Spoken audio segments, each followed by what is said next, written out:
commencer. Au nom des combattantes et combattants de l'UDPS, je vous salue et vous transmets le vœu le meilleur pour cette année 2018. D'autant plus que c'est pour la première fois que je vous présente devant vous sous ce format depuis l'année en cours. Mon propos de ce jour va porter essentiellement sur l'organisation prochaine du congrès extraordinaire de notre parti. Mesdames et messieurs de la presse, le 1er février 2017, mourait inopinément à Bruxelles notre leader charismatique, feu le docteur Étienne Tshisekedi Lumumba, laissant ainsi un vide à la tête de notre parti. Pour combler à ce vide, l'article 26 de nos statuts stipule ce qui suit. En cas de décès, de démission, d'empêchement définitif, d'expiration des mandats ou d'interdiction d'exercer du président du parti, un directoire composé du président en exercice de la Convention démocratique du parti, du secrétaire général du parti et du président de la commission électorale permanente du parti assume son intérim pour un délai ne dépassant pas 30 jours, au cours duquel il est tenu de convoquer une session extraordinaire du Congrès en vue de l'élection du nouveau président du parti. Comme vous pouvez le constater, l'article 26 dont je viens de vous donner la lecture ne reconnaît le pouvoir de convoquer le congrès extraordinaire dans le 5 cas de figure limitativement énumérés qu'au seul directoire constitué de 3 personnalités aussi nommément citées, dont malheureusement deux ne sont pas en fonction. Cet état de choses ressemble sans conteste à celui qu'a connu le parti en 2010, lorsque feu notre président se retrouvait seul dans l'espace présidentiel composé de 4 personnes. En effet, le statut de l'UDPS de 1994 avait aussi institué un directoire composé de 4 personnes. L'absence de 3 coprésidents du directoire n'avait pas empêché le regretté président Étienne Tshisekedi de convoquer seul le tout premier congrès de notre parti. De même, l'absence de 2 membres du directoire prévu à l'article 26 de nos statuts ne signifie pas l'inexistence de cette instance. Dès lors, il appartient à l'unique membre du directoire en fonction, en l'occurrence le secrétaire général du parti que je suis, le pouvoir de convoquer le congrès extraordinaire du parti avec un seul point à l'ordre du jour, à savoir l'élection du nouveau président du parti. Sans attendre au refus du pouvoir en place de faciliter le rapatriement et l'organisation des obsèques dignes du rang de notre feu président, la direction politique de notre parti avait recommandé au secrétaire général du parti de convoquer le congrès extraordinaire juste après l'enterrement de l'illustre disparu.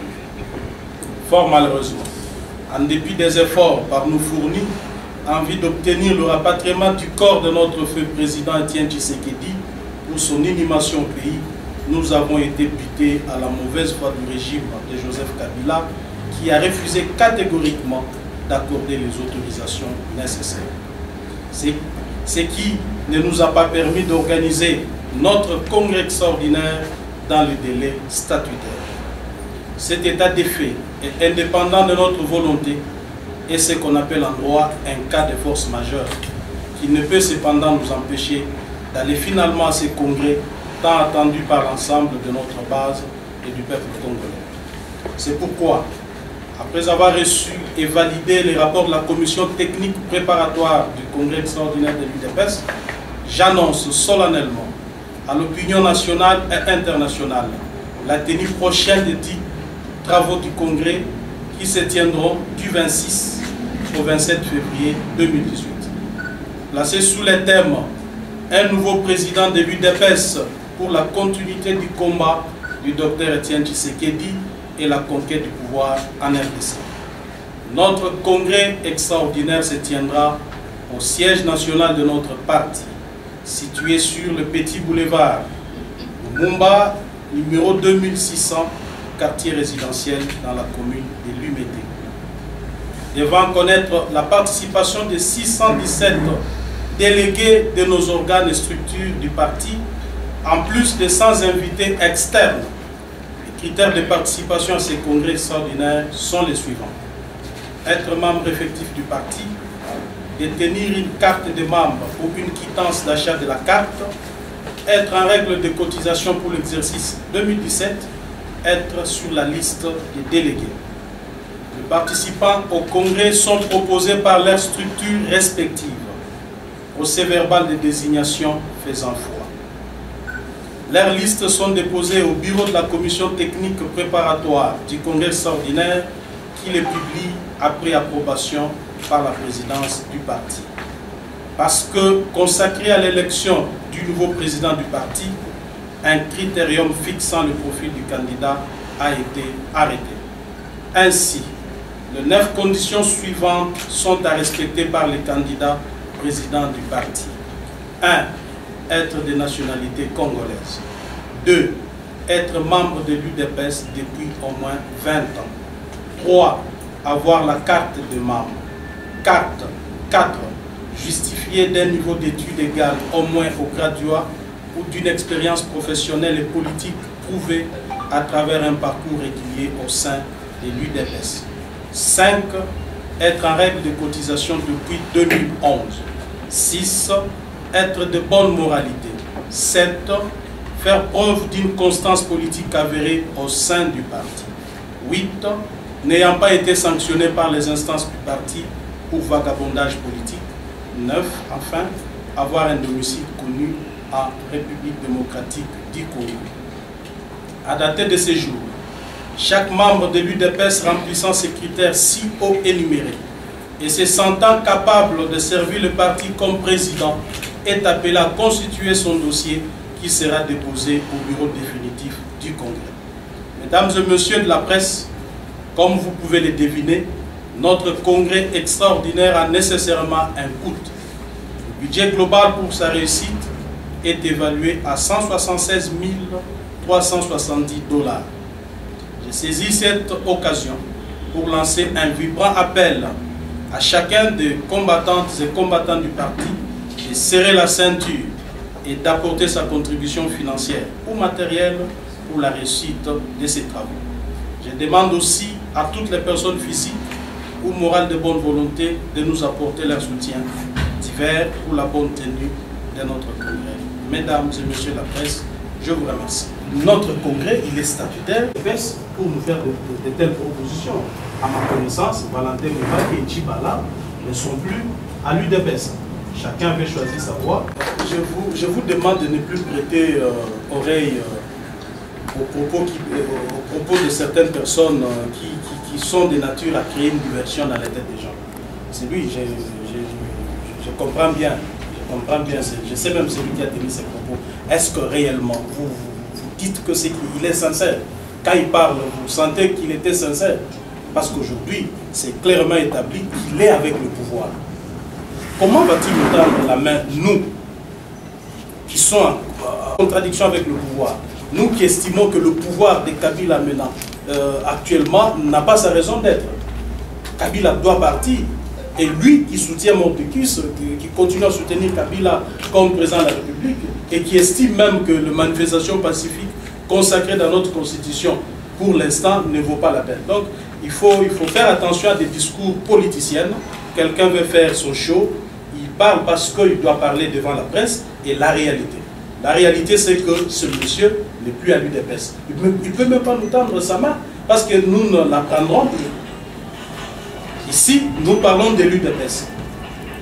Uniquement UDPS. Ceux qui sont de l'UDPS, qui estiment qu'ils peuvent revenir, mais personne n'a jamais fermé la porte à l'UDPS. C'est leur parti, ils ont le droit de revenir. Mais lorsque vous avez trahi le parti et que vous êtes parti, autant mieux s'assumer comme ça plutôt que créer la diversion dans les têtes des gens. Quant à ta deuxième question, je m'interdis de faire des commentaires sur mes propos. Je l'ai déjà dit, ceux qui veulent interpréter peuvent interpréter comme ils l'entendent, comme ils le veulent, mais j'ai déjà parlé. Les dossiers de candidature, je ne sais pas combien il y en aura, moi-même je ne serai pas candidat, ça je l'ai déjà dit, c'est une élection. Nous allons prouver à la face du monde que nous sommes un parti démocratique et loin de nous toute idée de faire ce que beaucoup de gens pensent de nous. Vous verrez qu'il y aura réellement élection Et c'est celui qui sera élu qui restera président de l'UDPS. Je ne changerai pas, c'est ça, c'est clair. Je n'ai pas la langue de bois, moi, je dis la vérité. L'Union africaine est alliée syndicat par dictateur. Est-ce que Paul Kagame a apporté changement? Ouais, ainsi, comme disent les Anglais, tout le monde. Mais interdire aux leaders que nous avons Paul Kagame, bon, c'est pas politique. Parce que le même gens là diront non, opposition, et alliés, et puis diplomatie, et puis comme ça la politique, parce qu'il a fallu pas que nous avons Paul Kagame. Paul Kagame, au-delà du discours actuellement, il est président en exercice de l'Union africaine. La coquille, titre. Voyez-vous, titre. Tout comme les alliés, ceux qui leader mon opposition, à quel moment on a les alliés na bandi kasali mabete. Mais pour l'Union africaine, j'attends peu de ces gens-là parce que ils sont pareils. Paul Kagame a une alternance. Il y a un canal alternance kaka ya Congo. Je crois que effort mounene ezali na maboko ba congolais. Faut pas attendre de Paul Kagame, de qui que ce soit. Yo moko lobi que président rassemblement monana kina Alpha Condé. Après ça suite ni. Donc dictateur à cause de la besoin na dictateur moninga na plutôt que démocratie ça les mana Congo peut bouleverser bango. On pouvoir te dans la politique. Mais c'est vrai, je comprends bino bozomo na makamnenga zomo na na osambela po nzamba pesa bino facilité ko abakisa bino bisu moko bomono na zomo. Kabila asia longwe, Kabila asia kei, c'est juste question de temps. Mokolo boko découvrir que Kabila asia kendaki, je crois que vous me donnerez raison de n'avoir pas quitté la scène politique parce que à mon humble avis, Kabila asia longwe, c'est juste question de temps. Mais par rapport à la survie d'Angaï, mon ami, moi je ne me bats pas pour ma propre survie. Apparemment, c'est comme si aussi na président Ango, na secrétaire général, on va nommer. Moi, ça, c'est pas mon problème. Président Koleka, ceux qui a nommé secrétaire général, c'est mon problème. Moi, je continue ma carrière politique. Avant, je n'étais pas secrétaire général, j'étais président fédéral. Donc, c'est ça aussi, bon côté Panangaï. Jamais personne, ma petite personne, ne compte au détriment de l'intérêt général que nous, pour nous, nous estimons que c'est l'UDPS. L'UDPS les a d'intérêt pour Nabiso. Donc si Kabound peut partir pour partir avancer, où est le problème? Je partirai comme je tiens que par la force de sa milice et de ses mercenaires.